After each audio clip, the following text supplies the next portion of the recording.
O estudo a seguir é de inteira responsabilidade de seus idealizadores e apresentadores. Estamos estudando com o pastor Afonso Chaves aspectos doutrinários no livro de Êxodos.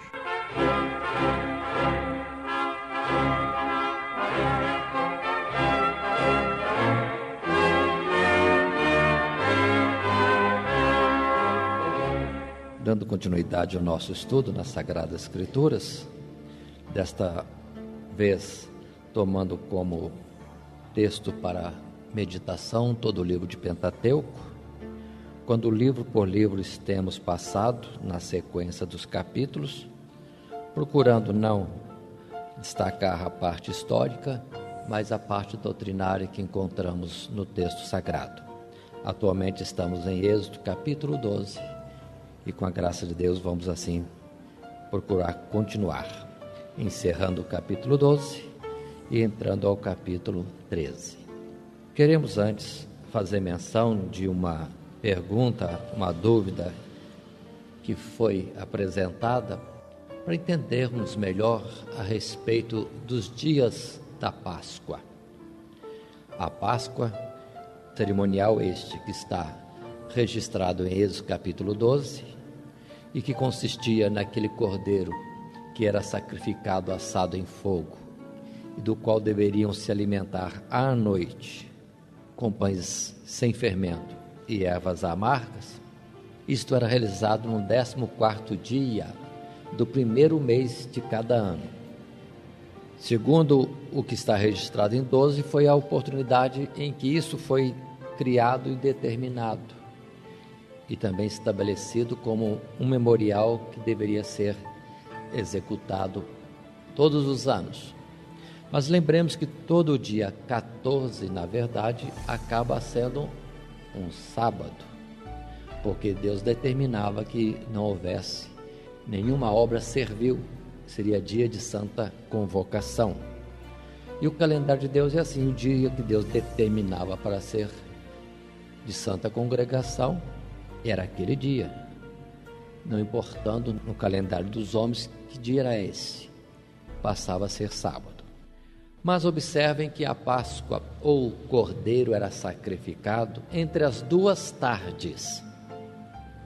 Isso significava que quando estava terminando um dia para os judeus, antes do pôr do sol, já os israelitas estavam sacrificando o cordeiro, que logo com o passar das horas, já à noite, e com isso entrando já no dia seguinte, porque para eles o dia termina às 18 horas e o outro começa a partir daí, terminado o pôr do sol.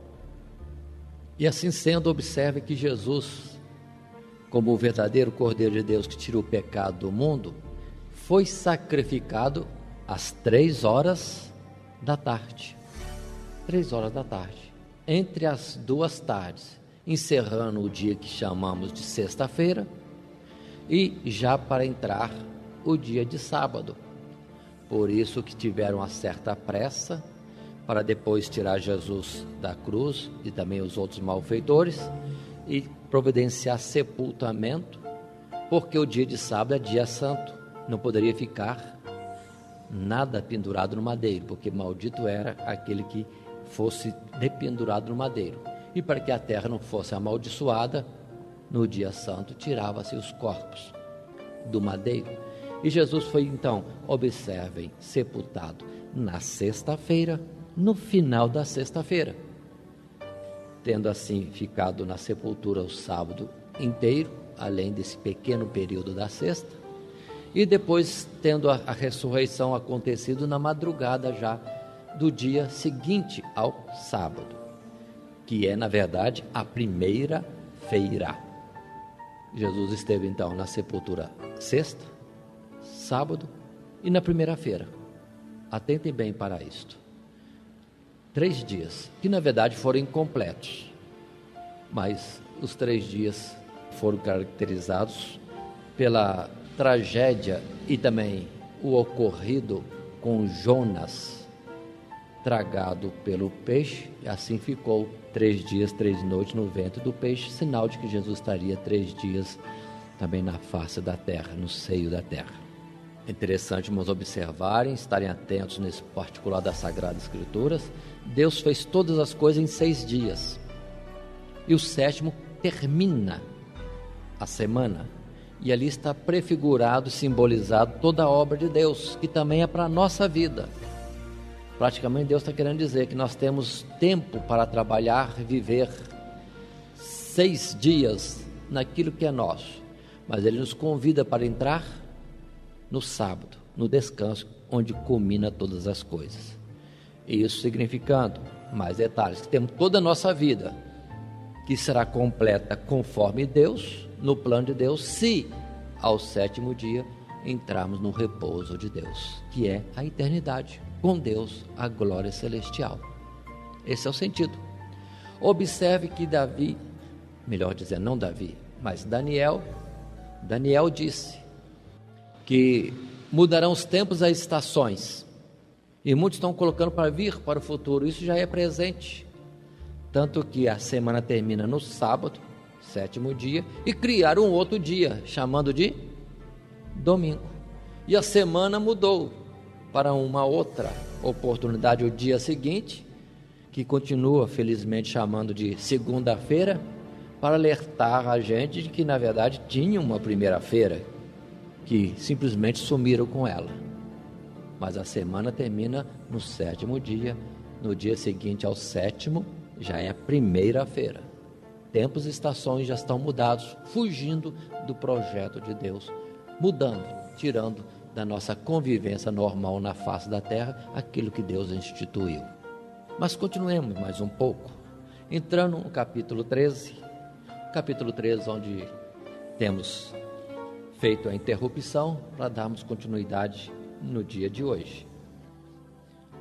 Lendo o capítulo 13, temos o povo de Israel deslocando-se no deserto, ou melhor dizendo, a caminho do deserto. Acabaram de executar a Páscoa, que Deus determinou que fosse sempre relembrada de ano em ano, simbolizando a sua morte, a morte do Cordeiro de Deus, Cristo Jesus, que nos dava livramento do mundo e vida, livrando-nos da morte que houve no mundo e colocando-nos na caminhada para a terra prometida, que hoje é o céu. Mas observem que Deus deu uma ordem no capítulo 13, dizendo no verso 2: santifica-me todo primogênito, o que abrir toda a madre entre os filhos de Israel, de homens e de animais, porque meu é. Deus requer a vida de todos os primogênitos, dizendo que a vida deles pertence a Ele, Deus. Aqui é bonito entendermos isso, irmãos, dentro da palavra que Paulo mais tarde vai dizer: o amor de Deus nos constrange a isto, que Ele morreu por todos, então todos morreram nele. E se vivemos, não devemos viver para nós, mas sim para Ele. Onde a vida de qualquer um não pertence a cada uma, pertence a Deus. Ninguém vive para si, diz Paulo em outro lugar, e nem morre para si. E em outro lugar ainda Deus diz que Ele é o Pai de todas as almas. Observe bem esse particular. Muitos de nós trabalhamos neste mundo como se a vida fosse nossa, e esquecemos desse particular, que Deus tem atraído aqueles a si, ou todos nós a si, e aqueles que Ele atrai a si, a sua vida pertence a Ele, porque por eles Ele deu a sua vida. É o sentido da substituição. Ele morreu por nós, mas entretanto estamos constrangidos. É de justiça e direito de Deus que vivamos agora por Ele. É o sentido. A vida pertence a Deus. É assim que todo primogênito, Deus dizia, é meu. Na verdade, estende a todos nós que fomos resgatados do mundo e agora pertencemos a Ele. Se alguém disser que vai consagrar a sua vida a Deus, perdoe-me essa afirmativa, não está fazendo nada demais, porque já é de direito a nossa vida pertencer a Deus e não a nós mesmos. O que nós estamos fazendo é não contender com Deus e não resistir à sua vontade e ao seu direito sobre nós. porque somos dele. Todo primogênito, diz Deus, é meu. Na verdade, toda a vida que ele resgatou e livrou da morte é dele. Esse é o direito de Deus sobre cada um de nós. Por isso que Jesus diz: quem negar a sua vida, observe bem, por causa dele, ganha-la. Mas quem quiser ganhar a sua vida, perdê-la, porque a vida, na verdade, não deve pertencer a nós. Se o resgate foi feito, pertence ao Senhor. E Ele promete nos devolver depois na outra existência. E agora continuamos sendo dele. E lá, nos céus, aí sim, Ele vai estar nos disponibilizando viver para nós mesmos na eternidade. Mas agora somos dele, servos, escravos, pertencemos a Ele de todo o direito, com preço não de ouro nem de prata, mas de vida. Vida comprada, ou as nossas vidas compradas pela vida dele. Continuando mais um pouquinho, no capítulo 13, versos 6 a 9, temos um alerta de Deus que é importantíssimo, algo determinativo. Observe que o povo acabou de passar pela Páscoa, dia 14, saíram da terra do Egito, e Deus determina uma solenidade, uma comemoração que o povo teria que fazer sempre, que era de separar uma semana, lembre que semana é 7 dias, uma semana inteira, para só se alimentar de pão sem fermento. O povo acabou de comer a Páscoa, alimentando-se do cordeiro e de pão sem fermento, pão asmos. Depois Deus determina mais uma semana, completa a semana com pães asmos. Entendamos isso, irmãos. O Senhor resgatou-nos do mundo, estamos numa jornada para o céu. Aquilo foi a simbologia da nossa caminhada cristã hoje. Mas temos a determinação de ficarmos, depois desse resgate, 7 dias com pão asmo. Significa a palavra de Deus sem fermento, sem alteração. Quer significar também sem fingimento, é com prática, e não só o vazio da palavra em hipocrisia, em fingimento, mas em verdade, palavra aplicada à nossa vida, palavra de Deus sustentando o nosso ser. E o 7 significa a plenitude, não é uma semana não. Lembremos que muitas coisas que Deus coloca 7, não quer significar 7, significa a plenitude. Uma vez resgatados por Cristo Jesus, pela sua morte no Calvário, Ele sendo a nossa Páscoa, devemos alimentar dele, da sua palavra, sempre, a plenitude da nossa existência. Então aqui está, irmãos, na palavra de Deus, o sustento daquele que foi livre da morte do Egito pelo sacrifício de Cristo Jesus. Isso que significa esses 6 dias. Por isso também entendamos que a sobrevivência de cada um de nós na fé é pela palavra.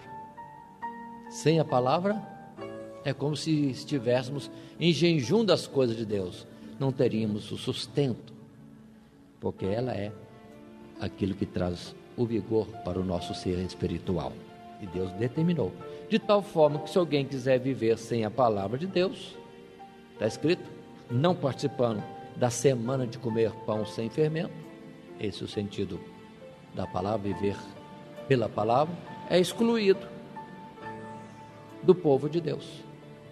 Quantos querem viver de qualquer jeito, inovando a forma cristã na caminhada neste mundo? Não pode, tem que ser sobrevivendo, vivendo, sustentado pela palavra de Deus. Esse é o sentido, senão não é de Deus. Na continuação deste assunto, verso 17, estando o povo caminhando em direção ao deserto para a terra prometida, observem que tem este verso que me chama a atenção, quando diz assim: e aconteceu que quando Faraó deixou ir o povo, Deus não os levou pelo caminho da terra dos filisteus, que estava mais perto, Porque Deus disse, para que porventura o povo não se arrependa vendo a guerra e tornem ao Egito. Lendo esse verso, fiquei parado, pensando comigo mesmo, por quê?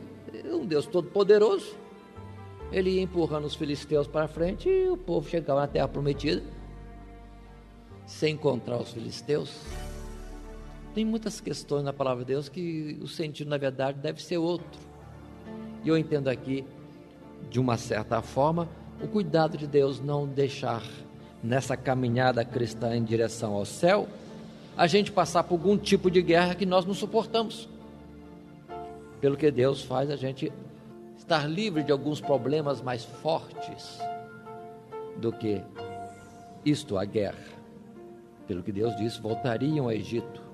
Se muitos de nós tivessem o embate espiritual de uma guerra travada com as trevas, naquilo que de fato é, para chegar aos céus, muitos de nós não suportaríamos, estaríamos recuando.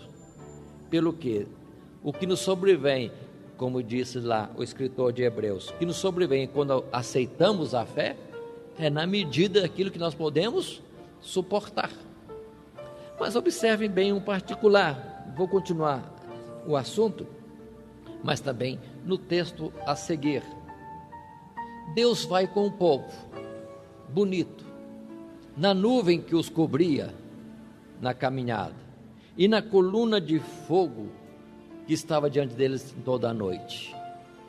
Maravilhoso, para que o povo entendesse que Deus era presente sempre nessa caminhada.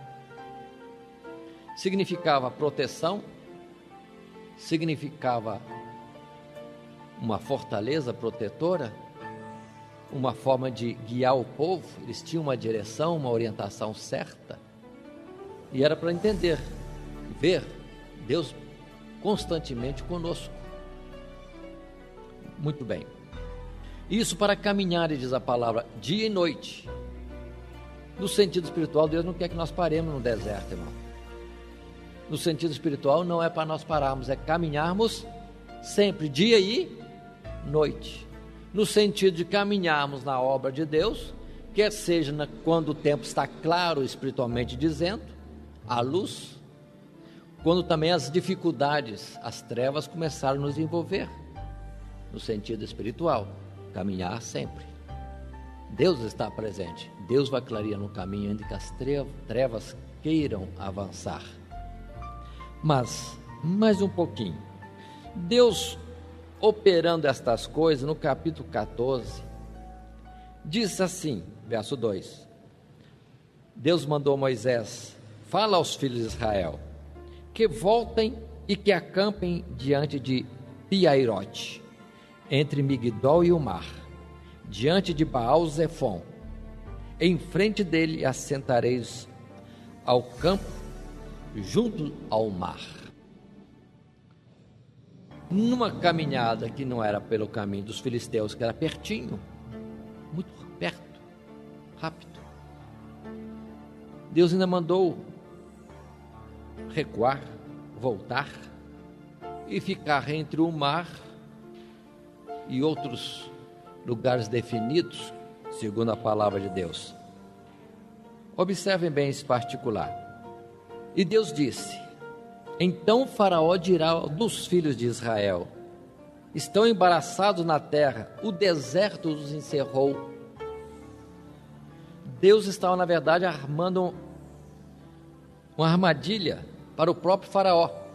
O povo recuando, Faraó, no seu entendimento carnal, diria, estão perdidos, não sabe nem o caminho do deserto e nem de lugar nenhum,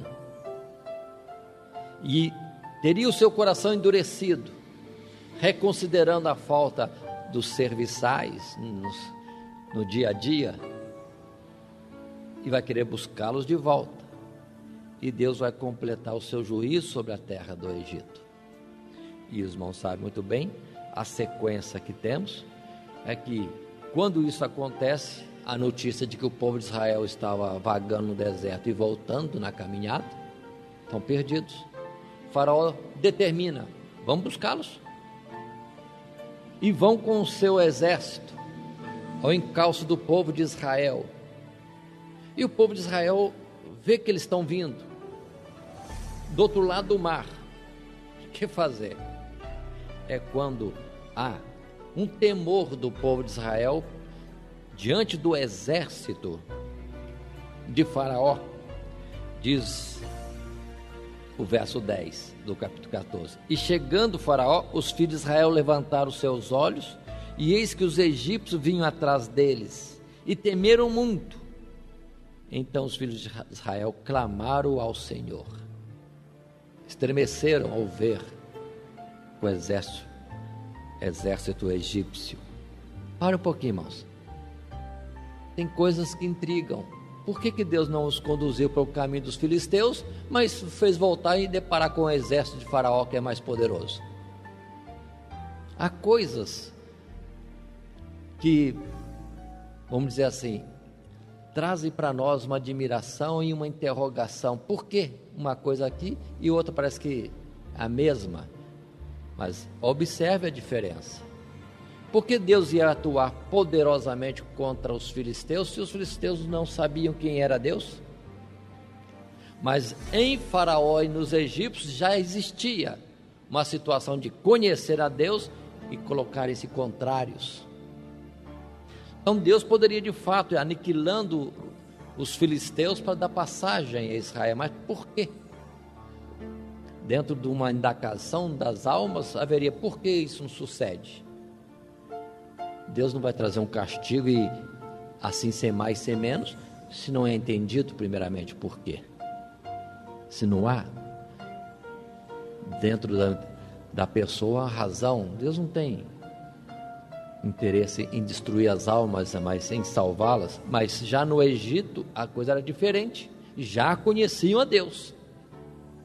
É quando Deus opera tremendamente com Israel diante do Egito, mas diante dos filisteus Deus preferiu contornar. Tem mistério nessas coisas, há razões de Deus.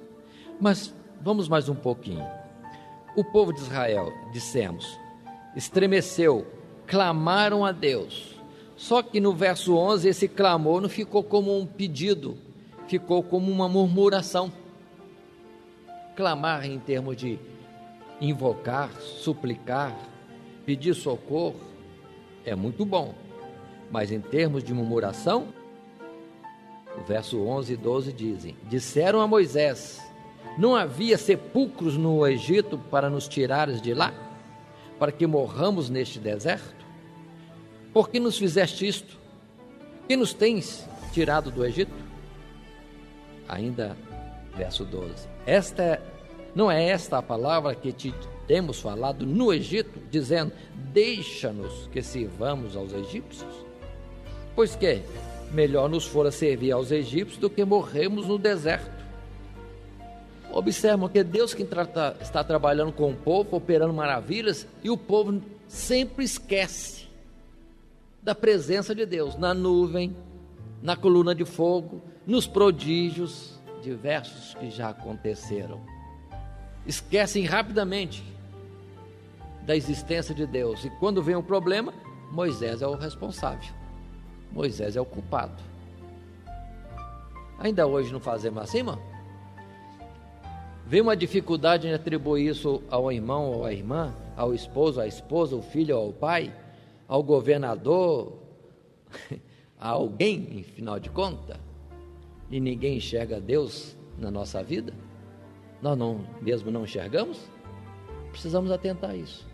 Muitas vezes a gente reclama primeiro, e na hora que não tem mais para onde reclamar, que vão suplicar a Deus.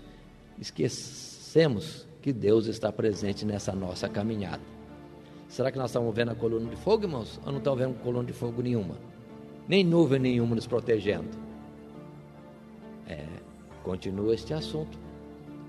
Por isso que temos instruções de Pedro, de Paulo, que é para lançar sobre o Senhor toda a nossa ansiedade, toda a nossa preocupação, não nos afligir por coisa alguma, porque Ele tem cuidado de nós. Mas, olha, é comum ainda, nós como povo de Israel, no sentido espiritual hoje, Quando chega a dificuldade, alguém é o culpado. Esquecemos que Deus está em toda a causa e sempre na nossa frente. Ele não é pego de surpresa por um problema que nos sucede, de forma nenhuma. Inclusive, quando agora, muito bem declarado o capítulo 14, que foi Deus que provocou isto.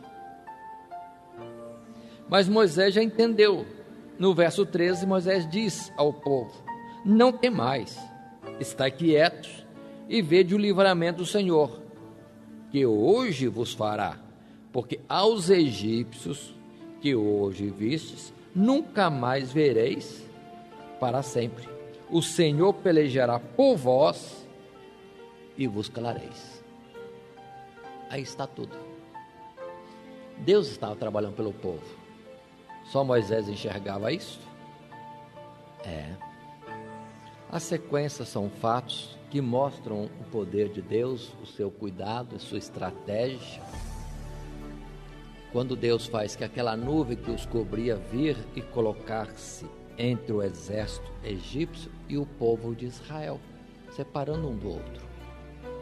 A mesma nuvem que estava protegendo por cima, agora está na retaguarda, livrando o povo do seu inimigo maior. De tal forma Deus operou que para os egípcios era um tempo de trevas do outro lado, e do lado de Israel, claridade, de forma que um não podia chegar ao outro. E segue a expressão bíblica mostrando que Deus fala para Moisés estender a vara sobre o mar. E a atuação de Deus em detalhes diz que um vento começou a soprar, fazendo afastar e secar-se as águas ali do Mar Vermelho. E abrindo-se aquele caminho desta forma, pelo vento que soprava, Deus podia fazer outra coisa, fazer o nível da terra subir naquela região, simplesmente a água se afastar. Deus fez o vento vir e soprar e secar. Para o povo de Israel ir atravessando a pé enxuto, diz a palavra que o mar, ou as águas à esquerda e à direita, ficaram como um muro. Muitos entendem que seria na vertical. Não necessariamente isso, irmãos. Deus poderia fazer isso, as águas se afastarem e ficar como um muro vertical, como que um vidro aparente cercando as águas. Mas muitas das operações de Deus parecem até naturais. Esse muro à esquerda e à direita não era água na vertical, simplesmente a continuidade do braço de mar à direita e à esquerda, que não dava acesso para ninguém vir. E o caminho estava no mar. Por isso que muitas vezes em Salmos se canta que Deus abre caminho no mar. Naquilo que era impedimento, dificuldade, Deus faz naquele lugar aparecer a solução do problema, faz aparecer a porta de escape. E assim o povo vai atravessando. Terminou o povo de passar, aí Deus afasta a nuvem. Os egípcios então vêm ao encontro do povo de Israel, também entrando por aquele caminho no mar. É quando Moisés, por ordem de Deus, determina, e as águas começam a voltar, pegando todo o povo egípcio de surpresa. Interessante que diz a palavra que o povo egípcio entendeu que alguma coisa estava acontecendo diferente. Verso 28, porque as águas, tornando, cobriram os carros e cavaleiros de todo o exército de Faraó que os havia seguido no mar. Nem a um deles ficou. Mas observe, não foi só as águas voltando ao seu lugar. Um pouco antes, está escrito no verso 25, da atuação direta de Deus, ao dizer: e tirou-lhes as rodas dos seus carros, e fê-los andar dificultosamente. Então disseram os egípcios: fujamos da face de Israel, porque o Senhor por eles peleja contra os egípcios. Se para o povo de Israel o chão era seco, ao chegar aos egípcios, Deus provocou que as coisas ficassem difíceis, até retirando as rodas dos carros. Alguém diria acidentalmente. Não, é Deus fazendo. E eles perceberam. O mesmo Deus que operou 10 vezes na terra do Egito, para se mostrar Deus sobre todos os deuses, e como Deus e Senhor do povo de Israel, agora estava outra vez sendo reconhecido pelos egípcios. Pronto. E aí está a sequência dos fatos.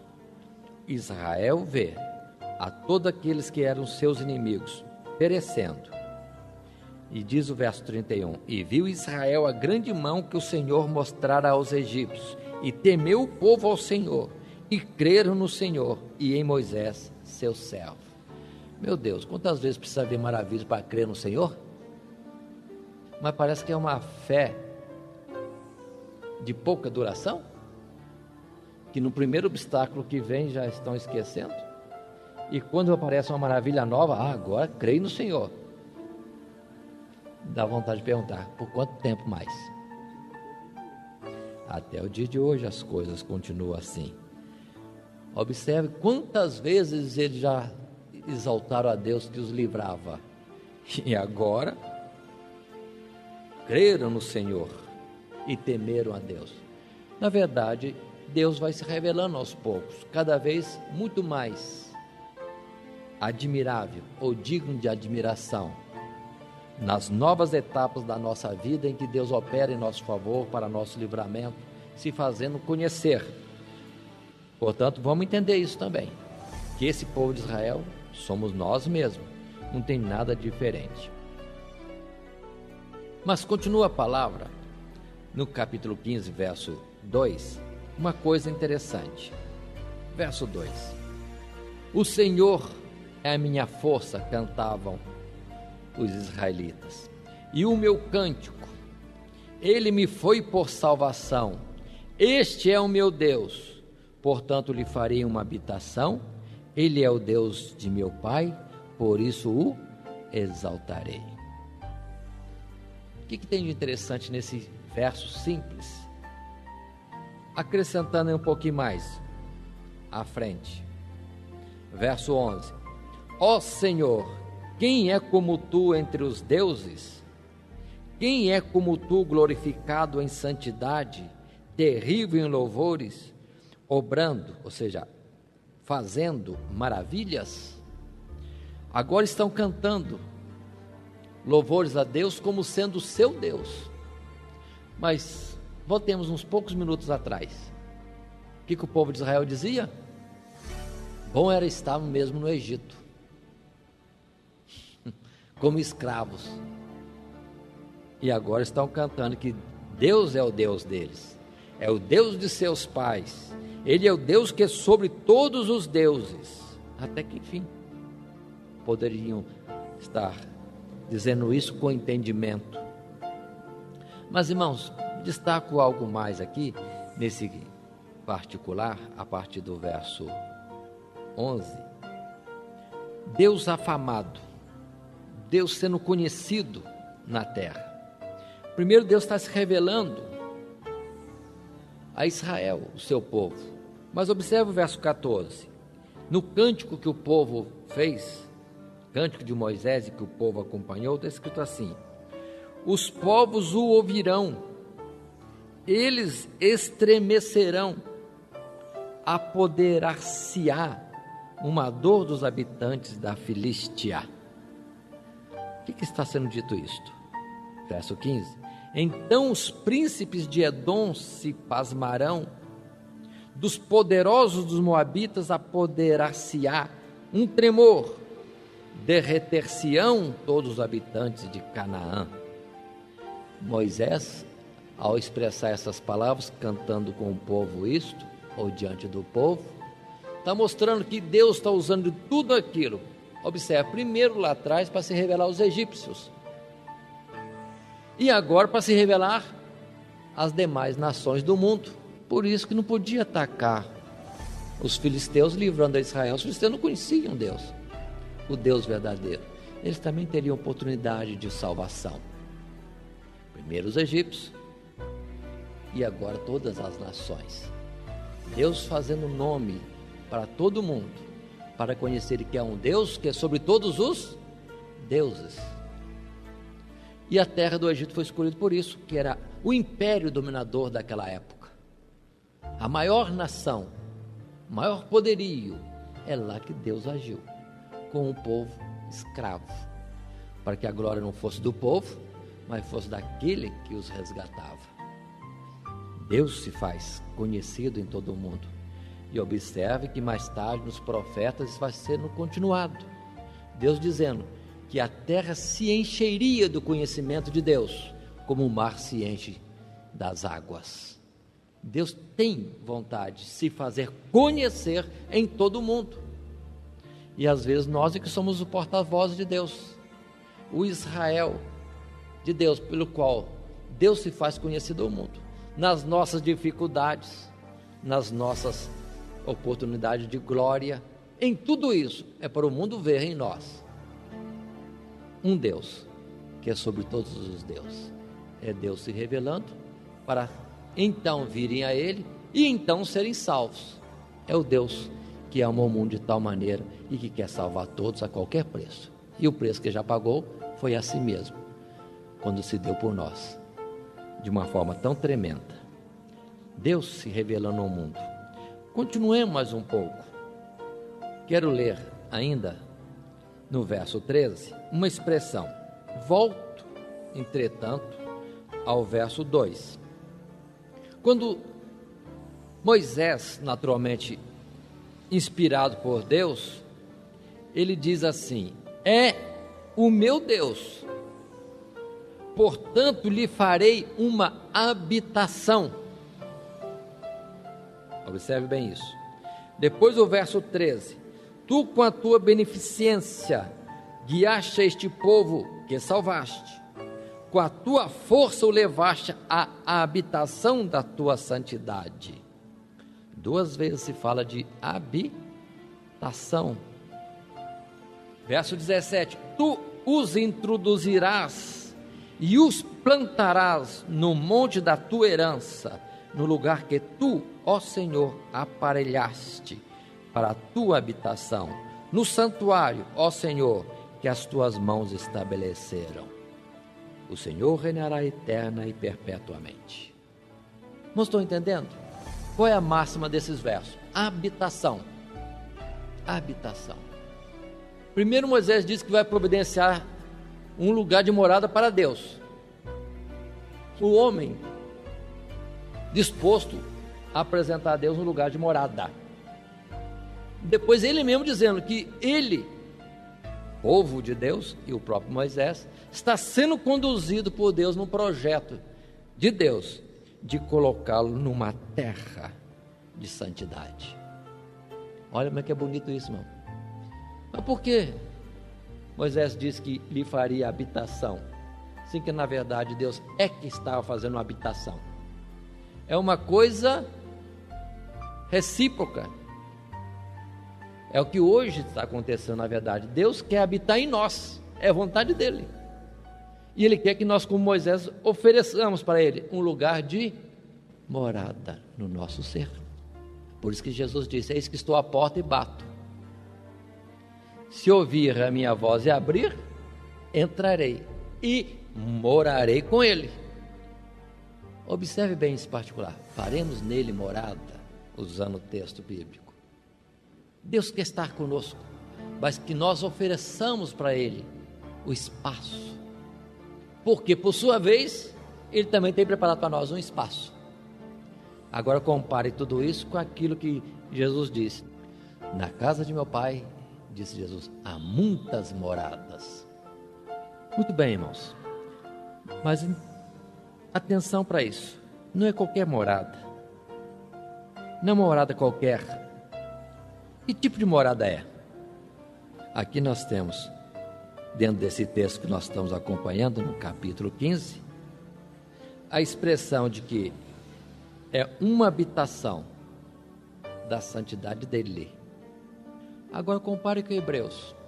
Segui a paz com todos e a santificação, ou a santidade, sem a qual ninguém verá o Senhor. Muitos desprezam o aspecto da santificação, da pureza, em todo sentido, da separação para ser do Senhor, de dar a sua vida. Observa esse negócio de nossa vida pertencer a Deus, que nós devemos oferecer o nosso tabernáculo, nossa casa, nosso corpo, para ser morada de Deus, para Ele dominar, para Ele conduzir, Ele ser o cabeça. Mas sem santidade é impossível Deus habitar ou Deus nos levar para habitar com Ele. É impossível. Verso 17, repito, que beleza. Moisés diz: tu os introduzirás e os plantarás no monte da tua herança, no lugar que tu, ó Senhor, aparelhaste ou preparaste para a tua habitação, no santuário, ó Senhor, que as tuas mãos estabeleceram. Por isso que também Paulo disse que temos da parte de Deus um edifício, não feito por mãos humanas, um edifício cujo arquiteto e construtor é Deus. Irmãos, qual é o projeto de Deus para a sua vida? Qual é o projeto de Deus na nossa vida? Na vida de todos aqueles que Ele tira do mundo e traz para perto dEle. Qual é o projeto de Deus? Salvação. Muitas vezes na nossa religião antiga, no nosso modo antigo de ver Deus, era como alguém terrível para destruir, para castigar, procurar onde está a falta e trazer uma repreensão séria. Mas não é assim. Deus está trabalhando, e se vê alguma coisa errada, Ele vai operar naturalmente na coisa errada, mas não para destruir, é para tirar o errado e deixar-nos em condições de herdar, como está escrito aqui, o que Ele tem preparado de maravilhoso para nós. Este é o amor de Deus, que fomos por Cristo chamados, adquiridos para uma salvação e não para uma condenação. E quantas vezes sobrevém uma dificuldade na nossa vida, diversos tipos de dificuldade pode acontecer, e a gente logo pensa: Deus esqueceu de mim, Deus já está me colocando para fora, de lado. Mas da parte de Deus não existe nunca isso. Qualquer que for a situação que sobrevier a nós, boa, ruim ou péssima, quase desesperadora, como disse Paulo, até da vida desesperamos, Paulo usou essa expressão. Entretanto, é um trabalhar de Deus para nos colocar nos lugares celestiais. Ele expressa: não tem prazer na morte do ímpio. Mas antes, que o ímpio, o que anda errado, o que tem algum problema, alguma falta, algum pecado, se converta e seja salvo e viva. Essa é a vontade de Deus. Eu observo que essas coisas estão em êxodo, em pequenas palavras soltas às vezes, no meio de tantos textos que a gente lê, muitas vezes nos prendendo à história, ao fato, à narrativa, e não captamos a bênção do caráter, da personalidade de Deus, do seu trabalhar em nosso favor. Deus amou o mundo de tal maneira que está trabalhando há milênios em favor de cada geração e pela nossa geração que agora existe. Continuemos mais um pouco. Estamos no capítulo 15. Acabamos de falar coisas boas, bonitas da parte de Deus, mas é só chegar em Mara. Verso 23. Então chegaram a Mara, mas não puderam beber as águas de Mara, porque eram amargas. Por isso chamou-se o seu nome Mara. E o povo murmurou contra Moisés, dizendo: que havemos de beber? Meu Deus, acabaram de dizer que Deus é o Deus deles. Acabaram de ver um livramento tremendo, acompanhado de várias fases tremendas, maravilhosas. Nuvem, coluna de fogo, nuvem separando dos egípcios, mar se abrindo, mar fechando sobre os inimigos, e já estão aqui brigando com Moisés. Água, meu Deus, água, querem água. Estava no deserto, precisava de água. E o Deus que estava trabalhando por eles não sabia? Qual é o pastor de ovelha que não sabe que a ovelha precisa de água? E que no tempo certo leva as ovelhas para a água? Qual de nós que não tem uma criação em casa e sabemos a hora certa de colocar água e alimento? Deus muito mais sabe de todas as coisas do que nós precisamos, disse Jesus. Ele tem nos dado o importante que está constantemente conosco, que é o corpo e a vida. E Ele sabe das demais coisas que nós precisamos. Muito bem. E o povo clama por água. E Deus opera. Uma maravilha. Um graveto, um pedaço de pau jogado na água amarga, vira doce. Simbolismo também do madeiro da cruz, do sacrifício de Cristo, que faria as águas amargas, as nossas almas, a humanidade má, se tornar saudável. Também significa isto. Muito bem, continuemos. E dentro desta situação que foi criada, o povo clamando por água, que as águas estavam amargas, Deus ali diz alguma coisa no verso 25 e no verso 26. Porque diz assim: ele, Moisés, clamou ao Senhor, e o Senhor mostrou-lhe um lenho que lançou nas águas, e as águas se tornaram doces. Ali lhes deu estatutos e uma ordenação, e ali os provou. Naquele fato da água estar amarga, Deus estava provando eles, ensinando a eles.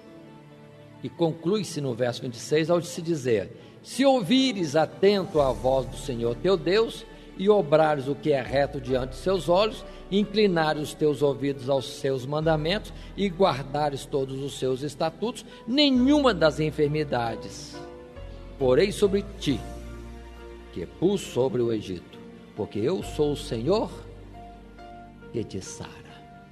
Todas essas coisas que vão acontecendo, que parecem uma calamidade para o povo de Israel, entretanto é um operar de Deus, para chamá-los a atenção a alguma coisa. A água, na verdade, que pode fazê-lo ter vida e ter saúde, não é a água do chão, é a água que procede de Deus. Aquilo que Deus pode fazer por nós, ou dar-nos, isso que de fato nos dá sustento e sobrevivência no meio deste mundo que é um deserto, que é hostil a nossas almas. Assim ficou mais esta situação. E logo depois, verso 27, então vieram a Elim, e havia ali 12 fontes d'água e 70 palmeiras, e ali acamparam junto das águas. Por que Deus não levou eles direto, já que Deus os conduzia? Por que Deus não os levou direto a Elim, mas os levou primeiro a Mara? Na nossa vida, às vezes, é assim, irmãos. Deus está querendo que a gente expresse, ou fique destacado aquilo que há dentro de nós, e que nesse particular aqui vemos que é um povo muito superficial. A sua fé é muito superficial. Crê em Deus, louva a Deus, glorifica a Deus, se admira de Deus, depois no dia seguinte já estão reclamando, já estão murmurando, já estão preferindo voltar ao Egito, porque o obstáculo parece tão incrível, a dificuldade tão grande, que parece que o Egito é melhor. Misericórdia, até quando? Mas ficou esse ensinamento. Deus conduziu-os a Mara primeiro, para depois levá-los a lugar que tem farturas de águas. Na continuação, entramos no capítulo 16, e o povo que já viu mais um milagre de Deus, verso 2, murmura outra vez, porque acabou o pão que trouxeram do Egito, acabou-se. Estão no deserto, sobreviveram e comeram do que tinha na despensa, o que carregaram consigo. Mas diz a palavra aqui: toda a congregação dos filhos de Israel murmurou contra Moisés e contra Arão no deserto. Observa a expressão do verso 3: e os filhos de Israel disseram-lhe: quem dera que nós morrêssemos por mão do Senhor, na terra do Egito, quando estávamos sentados junto às panelas da carne, quando comíamos pão até fartar, porque nos tendes tirado para este deserto para matar de fome a toda essa multidão? Estão crendo num Deus que pode matá-los. Preferem morrer pela mão de Deus, junto à panela de carne e pão, do que o mesmo Deus que já trouxe tanto livramento, fazer mais um livramento. Será que a gente ainda é assim? Nós somos esse Israel? Misericórdia. Mas aqui está cada um de nós, né, irmãos? Muitas vezes nós que dizemos crer, hoje, daqui a pouco já estamos murmurando. É o que nós acabamos de falar. Vemos um Deus que está pronto, que é fácil matar a gente, e nunca vemos um Deus que pode curar a gente. E Ele só está trabalhando em livramentos, em salvamento, e o povo está querendo morrer pela mão do mesmo Deus que tem poder para dar vida. Será que eles acham que Deus tem prazer e fica mais fácil para Deus matar do que dar vida? Então nós não conhecemos Deus mesmo, se formos assim. Mas capítulo 16, murmuram, querem carne. Bom, o verso 8, encontramos Moisés dizendo, disse mais Moisés, isso será, um pouquinho antes, podemos estar lendo, quando no verso 4 está escrito assim, então disse o Senhor a Moisés, eis que vos farei chover pão dos céus, e o povo sairá e colherá cada um a porção para cada dia, para que eu veja se anda em minha lei ou não. E acontecerá ao sexto dia que prepararão o que comerem, o que colherem, e será o dobro do que colhem cada dia. Então disse Moisés a Arão e a todos os filhos de Israel, à tarde sabereis que o Senhor vos tirou da terra do Egito, e amanhã vereis a glória do Senhor, porquanto ouviu as vossas murmurações, verso 7, as vossas murmurações contra o Senhor Deus, porque quem somos nós, para que murmureis contra nós? A ideia, irmãos, de murmurar e reclamar e atribuir o erro ao que está perto, e nunca olhar para Deus, que pode livrar. E a sequência, observe bem, verso 8, disse mais Moisés, isso será quando o Senhor à tarde vos der carne para comer, e pela manhã pão a fartar, porquanto o Senhor ouviu as vossas murmurações, com que murmurais contra ele, porque quem somos nós? As vossas murmurações não são contra nós, mas sim contra o Senhor Deus. O que Moisés disse que Deus ia dar para eles? O que eles queriam. O que eles queriam? Carne. Vai ter carne à tarde. Querem pão? Na manhã seguinte vai ter pão. Observe que Deus deu o que eles queriam, ainda que na verdade não é a vontade de Deus. O seu desejo não é este, mas querem? Deus mostrou, posso dar carne e posso dar pão. Quantas vezes, irmãos, nós ficamos diante de Deus com uma insistência grande num pedido, que às vezes Deus não quer dar, e às vezes dá, pela nossa insistência, para mostrar que Ele pode dar aquilo, mas aquilo não vai ser bom para nós. Quantas vezes Deus abre portas de emprego, depois fecha portas de emprego? Quantas vezes Deus dá um bem, depois tira o bem? Porque na verdade não é aquilo que é o importante, é algo que Deus quer nos dar. A sua assistência é maior do que todos os bens deste mundo e aquilo que a nossa alma possa cobiçar. Por isso que Paulo disse, olhai para cima, pensar nas coisas que são de cima. E às vezes a gente fica pedindo só aquilo de baixo. Ele dá o de baixo para mostrar que pode dar, Ele é Deus para isso. Mas seu prazer está em outra coisa, em que nós almejemos e alcancemos coisas maiores e mais nobres. E Deus assim fez, deu para eles carne à tarde, porque Deus fez vir cordonizes que vieram sobre o arraial voando e ali caíram, e o povo pôde comer carne. Atenção que aqui não há aquele caso em que o povo comeu carne e morreu, não. Dessa vez Deus deu carne e eles não morreram comendo carne. Vai haver uma outra situação que vão pedir carne outra vez, Deus vai dar carne. Só que dessa vez vai cobrar. Aqui Deus não tolerou. Deus deu o que queriam, que não era o que era o essencial, ou que de fato era importante para eles, e não cobrou nada, ficou como ensinamento. Mas quando vão reclamar outra vez, aí muitos vão morrer com a carne na boca. Continuemos. A sequência é que comeram carne. Na manhã seguinte, quando o orvalho que estava sobre a terra secou, estava ali, como que escondido pelo orvalho, o maná. Na verdade, o maná, eles não sabiam o que era maná. Então, por isso que a pergunta é: que é isto? De onde dizem que vem a palavra maná? Maná significa: que é isto? Não tenho nada que possa significar. Mas Deus nos livre daquilo que Deus nos dá para nós. A gente vai perguntar: o que é isso? Isso é algo estranho. Não, mas eu disse, é o pão dos céus que Deus te dá. Para muitos a palavra de Deus está sendo um maná, no sentido de que é isto? Algo estranho. Muitos desprezam esta palavra. Que é isto? E querem criar outra situação, dar outras interpretações. Mas não é nada estranho, não. Isso aqui é o pão descido do céu. Observem esses detalhezinhos. O povo ignorando aquilo que da parte de Deus vinha. É pão. O que é isso? É pão.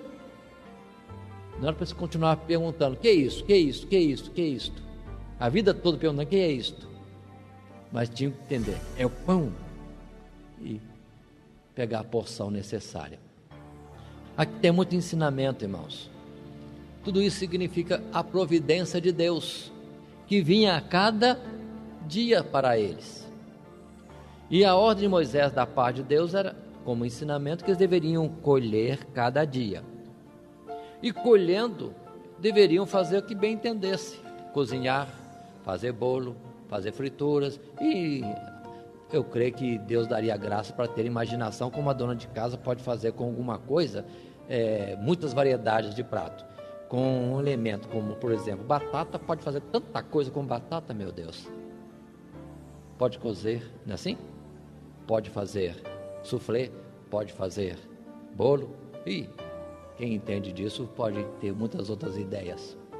Assim também o povo pegava aquele material, o pão descido do céu, provido por Deus, e fazia a sua alimentação. O bonito nessa situação é que está escrito que quem colhia pouco, não faltava, e quem colhia muito, não sobrava. Ou seja, a porção colhida era suficiente. Mas a importância é sair cada dia para buscar. Ensinamento, irmãos. Nós vivemos não da porção de ontem, devemos viver hoje da porção que Deus nos dá hoje. Jesus ensinou no Pai Nosso: o pão de cada dia nos dá hoje. Jesus nos ensinou: o Senhor nos dá a despensa cheia para o mês inteiro. Vou ler a Bíblia correndo hoje, que amanhã, o mês todo, eu não preciso ler mais. Não. Deus é algo que devemos dele ter, ou ser ele mesmo, o sustento cada instante. Nós não respiramos também de instante a instante? Alguém já experimentou respirar bastante e depois desligar e não funcionar o pulmão? Não. É algo que é o quê? Contínuo. Assim a nossa vida tem que ser também com Deus. Precisamos de Deus constantemente. Não dá para ficar desligado de Deus um pouquinho, não. Assim, o povo tinha que sair cada dia buscar a porção da provisão de Deus. Se alguém deixasse para o dia seguinte: não, vou colher bastante, põe os filhos no campo para colher bastante, vamos juntar bastante para garantir de amanhã. Aquilo apodrecia, dava bicho, cheirava mal. Não servia para outro dia. E mais ainda, chegava na sexta-feira, Deus falou: pode colher porção dobrada. vai chover maná, o pão do céu, de forma dobrada. Porque no dia seguinte, que era já o 7º, sábado, que Deus tinha mandado que eles descansassem, que não saíssem para buscar, porque já teriam a provisão suficiente, eles poderiam ter tido colhido na sexta-feira o dobro, que no sábado, o que ficasse para usar no sábado, não daria bicho de forma nenhuma. Mas fora do sábado, as coisas ficavam complicadas. Mas não há que sempre tinha alguém que desobedecia às ordens, que colhia bastante para guardar para o dia seguinte, e tinha gente que saía no sábado para colher de novo e não achava nada, porque não tinha. Mas a porção de sexta-feira poderia ficar para sábado. Aí Deus fala com o povo: até quando não me ouvireis, não confiareis na minha providência? Se teve pão na segunda-feira, teve também na terça, na quarta, na quinta, na sexta. E na sexta foi dobrado, porque já estava avisado que no sábado não teria. Por que alguém ainda tema e quer ter a porção do dia anterior? Ou quer buscar quando não é para buscar, porque não tem, que já é o sábado? Assim, Deus falou: estão sendo desobedientes. Não querem andar por fé naquilo que Deus colocou, que é a caminhada, a porção adequada para cada tempo. E assim, irmãos, está escrito que tudo isso aqui era teste e prova para o povo. Verso 27 está escrito assim: e aconteceu ao 7º dia, no capítulo 16, verso 27, que alguns do povo saíram para colher, mas não acharam o pão. 28, então disse o Senhor a Moisés: até quando recusareis guardar os meus mandamentos e as minhas leis? E assim, irmãos, da parte de Deus há muitos ensinos, muitos mandamentos, muitas coisas que Deus diz para nós cumprirmos ou confiarmos, e muitos não entendem isso. Buscai primeiro o reino de Deus e a sua justiça, as demais coisas serão acrescentadas. Será que nós confiamos em Deus e cremos na sua palavra que fazemos isso? Ou é o contrário, a gente corre o dia inteiro, o mês inteiro, atrás das coisas desta vida, e depois vamos ver se tem um tempinho para Deus? Precisamos bem ordenar os nossos caminhos, as nossas prioridades. Primeiro, as coisas de Deus, a sua justiça, que as demais coisas nos serão acrescentadas. Vamos interromper agora nesse capítulo 16 e estaremos seguindo na próxima oportunidade de estudo, no capítulo 17, em Êxodo, na sequência que temos avançado. Que Deus abençoe em Cristo Jesus. Amém.